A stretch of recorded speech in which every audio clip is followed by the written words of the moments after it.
ذکر۔ ذکر کے معنی یاد کے ہیں۔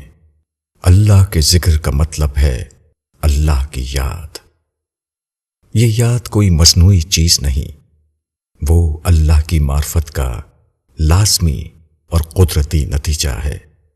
جب کوئی آدمی اللہ کو اس کی عظمتوں اور قدرتوں کے ساتھ پاتا ہے تو اس کے اندر ایک روحانی ہلچل پیدا ہو جاتی ہے۔ اس کے بعد اس کا یہ حال ہوتا ہے کہ اس کو ہر وقت اللہ کی یاد آتی رہتی ہے۔ یہ یاد کبھی دل کے اندر تڑپ بن کر ظاہر ہوتی ہے اور کبھی زبان سے حمد و شکر اور خشیت کے الفاظ کی صورت میں بے ساختہ نکل پڑتی ہے۔ اسی کیفیت کو اللہ کی یاد کہا جاتا ہے۔ کبھی ایسا ہوتا ہے کہ آدمی اتھاہ خلا میں ستاروں اور کہکشاؤں کی حرکت پر غور کرتا ہے۔ وہ پکار اٹھتا ہے کہ وہ خدا بھی کیسا عظیم خدا ہوگا جو اتنے بڑے کارخانے کو اتنی صحت کے ساتھ متحرک کیے ہوئے ہے۔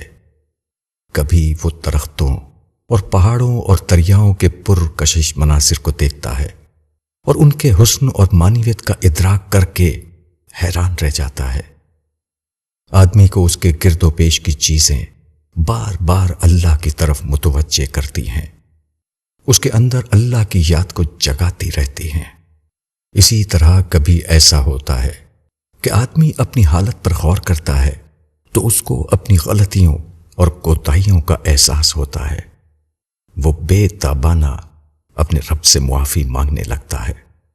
وہ خدا سے کہتا ہے کہ وہ اس کو آخرت کے عذاب سے بچائے اور اس دن اپنی رحمتوں کے سائے میں داخل کرے جبکہ خدا کی رحمت کے سوا کوئی دوسرا سایہ نہ ہوگا جہاں آدمی پناہ لے سکے۔ کبھی آدمی اپنے عجز اور بے چارگی کو دریافت کرتا ہے اور بے اختیار پکار اٹھتا ہے کہ خدایا تو قادر مطلق ہے، تو اپنی قدرت سے میرے عجز کی تلافی فرما۔ انسان کے دل میں انہی ربانی احساسات کا پیدا ہونا اور ان احساسات کا الفاظ کی صورت میں ڈھل جانا، اسی کا نام ذکر ہے۔ ذکر اللہ کی یاد ہے، سب سے بڑی حقیقت کی یاد۔ جو چیز سب سے بڑی حقیقت کی یاد ہو اس کو تجربہ بھی سب سے بڑا تجربہ ہوتا ہے۔